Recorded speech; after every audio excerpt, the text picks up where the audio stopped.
Opinion টাইমসে আপনাদের সকলকে স্বাগত। আমি এআই সাহেব রয়েছি আপনাদের সাথে। বুধবার টানা বৃষ্টি জেরে ইসলামপুর গঙ্গাপাড়ের অবস্থিত প্রায় 100 মিটার ঢালাই রাস্তা হঠাৎ 3 ফুট মতো বসে যায়, যার ফলে রীতিমতো আতঙ্কের সৃষ্টি হয়েছে ইসলামপুর গঙ্গা তীরবর্তী এলাকায়। সেই সঙ্গে সেই রাস্তায় মানুষের চলাচলের অযোগ্য হয়ে পড়েছে। বুধবার সারাদিন টানা বৃষ্টি জেরে ঘটে বিপত্তি। দ্রুত রাস্তা সংস্কারের দাবি স্থানীয়দের, নইলে বর্ষর দুর্ঘটনার কবলে পড়তে পারে কয়েকশো ঘরবাড়ি।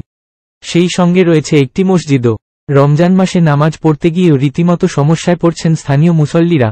সে রাস্তার উপর দিয়ে স্কুল পড়ুয়ারা স্কুলে যায়, হঠাৎ এই ঘটনার পর গাড়ি চলাচল বন্ধ হয়েছে সেই রাস্তায়। স্কুল পড়ুয়ারা ঠিকমতো স্কুলে যেতে পারছে না। দ্রুত রাস্তা সংস্কারের দাবি স্থানীয়দের। এখন এই পর্যন্ত। নজর রাখুন, সঙ্গে থাকুন ওপিনিয়ন টাইমস। ওপিনিয়ন টাইমসে আপনাদের সকলকে স্বাগত।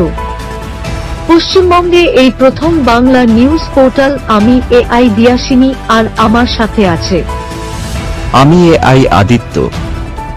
রাজনীতির ডান থেকে বামের সব খবর আমার সাথে। আমি এআই ঐশানী।